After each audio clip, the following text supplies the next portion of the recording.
Alors, quand on pense collection automobile outre-Atlantique, on imagine évidemment la Californie, la Floride. Et bien là, on vous emmène en fait tout au nord de l'Amérique, au Canada, au Québec, avec Cyril Drevet qui va vous faire découvrir une collection hors du commun, voitures de course notamment, et puis un propriétaire lui aussi hors du commun. On va donc voir une collection de chars.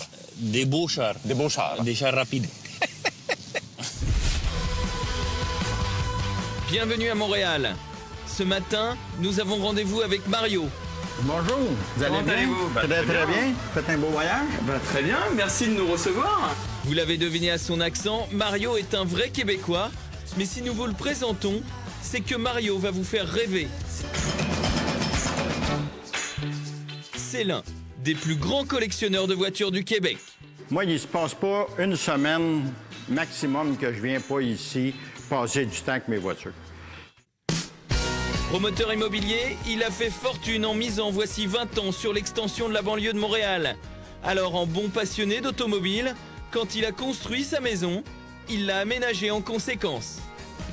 Ici, vous vous trouvez dans le sol de ma maison, où j'aime toujours avoir plusieurs voitures qui sont à la portée. Sa première mini de course, une Lotus 7, une magnifique Jaguar XK 120 de 1951. La collection de Mario a un fil rouge. À quelques rares exceptions, il n'aime que les décapotables. Comme cette incroyable Bentley, tout droit sortie de chapeau melon et bottes de cuir. Oui, ici, vous avez une Bentley 1947. Qui est une voiture assez exceptionnelle qui, dans les dernières années de sa vie active, a fait du rallye en Europe. Oui, c'est mon mini-musée à moi. Les voitures d'exception d'aujourd'hui n'échappent pas à la passion de Mario. Lamborghini Gallardo Spider, Aston Martin V8 Vantage, Mario peut s'offrir tout ce qui nous fait rêver. Si tu me demandes ma voiture préférée de toutes mes voitures, incluant les voitures, je vais dire c'est celle-là ici. La Type E. Oui, la Type E. Jaguar Type E. Jaguar Type E, 74 avec un V12. D'ailleurs, ça, c'est ma première voiture que j'ai achetée pour une voiture de collection. Et quand la route ne lui suffit plus, c'est sur les circuits qu'il se fait plaisir. C'est devenu un gentleman driver reconnu au Canada.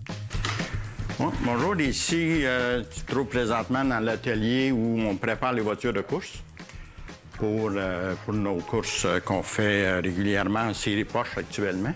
Ça, c'est une GT3 RSR 2009 qui a gagné beaucoup de courses, surtout aux États-Unis. Je vous présente Jacques, qui est mon mécanicien préparateur de voitures de course depuis 23 ans maintenant. Jacques est la personne qui prépare toutes les voitures et refait tous les moteurs que vous voyez ici. Ça arrive qu'il y en ait qui tombent en panne? Quand elle ne tombe pas en panne, c'est pas normal. Et si vous pensiez avoir tout vu, avec Mario, quand il n'y en a plus, il y en a encore. Direction un hangar secret à quelques kilomètres de sa maison. Et pour s'y rendre, il nous sort une autre auto inédite. Je vous présente une Allard, qui est une voiture qui a été fabriquée d'origine dans les années 50, de 50 à 53, la production a été reprise avec les mêmes bases, les mêmes plans, une continuité de numéro de série par un Canadien qui fabrique ces voitures-là une par une ici à Boucherville, pas très loin. Alors c'est quoi comme moteur dans cette voiture? Ça, c'est un 426 EMI à carburateur. Oui, très bon moteur. Oui, c'est un très bon moteur. Une fois à destination, on en prend de nouveau plein les yeux. En toute discrétion, le dépôt de Mario compte encore une vingtaine de voitures, toutes plus attirantes les unes que les autres. Ici, vous avez naturellement une corniche classique des années... Celle-là, c'est une 87, une des dernières années que ce modèle-là a été fabriqué. Une Corvette Stingray, de vieilles anglaises et même une Ferrari 400 décapotable très rare. Il y en a pour tous les goûts, y compris le symbole incontournable de tout Québécois amateur de voitures. C'est une voiture qui a été fabriquée au Québec, qui a été fabriqué à 4 exemplaires. Et puis, Gilles Villeneuve a gagné le championnat de Formule Ford avec une voiture comme celle-là.